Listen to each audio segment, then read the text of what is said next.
Je fais cette série de vidéos sur le cheminement de mon entreprise pour vous présenter comment j'en suis venu au don de sperme.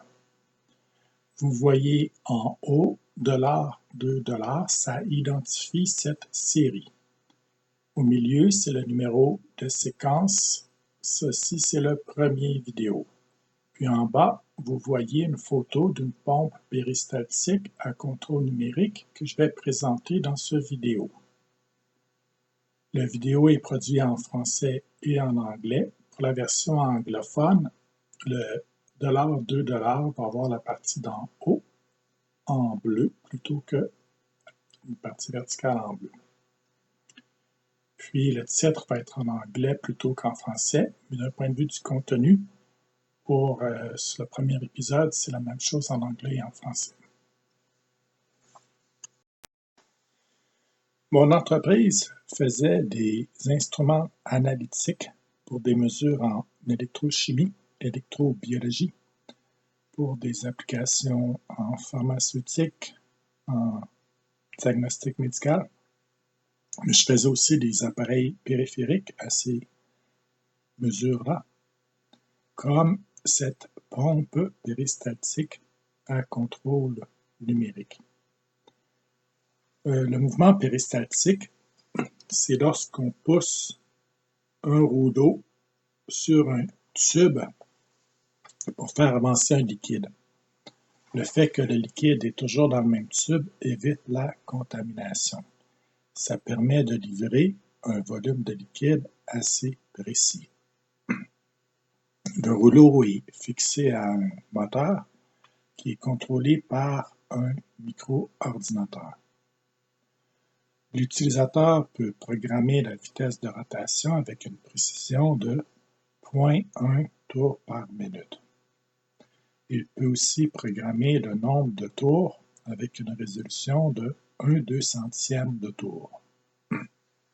Ceci lui permet d'avoir le volume de liquide désiré à chaque fois qu'il pousse sur le bouton jaune Trig, ou il peut envoyer une impulsion sur le connecteur derrière l'appareil pour avoir toujours le volume de liquide désiré. Moi, je faisais toutes les cartes de circuit imprimées dans l'appareil et le programme dans l'ordinateur qui contrôlait tout cela. Le micro-ordinateur à l'intérieur de l'appareil était un microcontrôleur fabriqué par la compagnie Microchips. J'utilisais tout le temps ce genre de microcontrôleur-là dans tous mes instruments. Il permet d'écrire des programmes de 1000 ou 2000 lignes de code.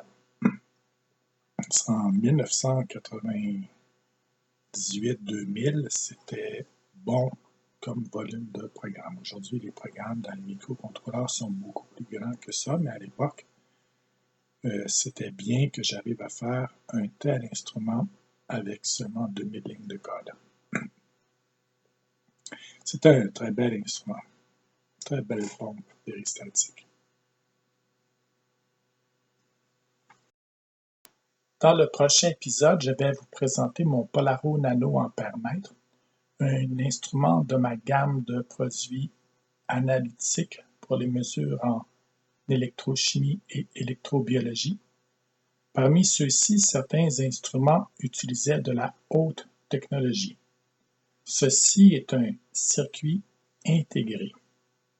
Certains circuits intégrés étaient étiquetés de haute technologie par le Bureau américain de l'administration des exportations à l'époque. Ça impliquait qu'on n'avait pas le droit de revendre la composante ou le produit dans lequel la composante était insérée à une liste de pays et organisations étrangères. Aujourd'hui, c'est le Bureau pour l'industrie et la sécurité aux États-Unis qui gère la haute technologie.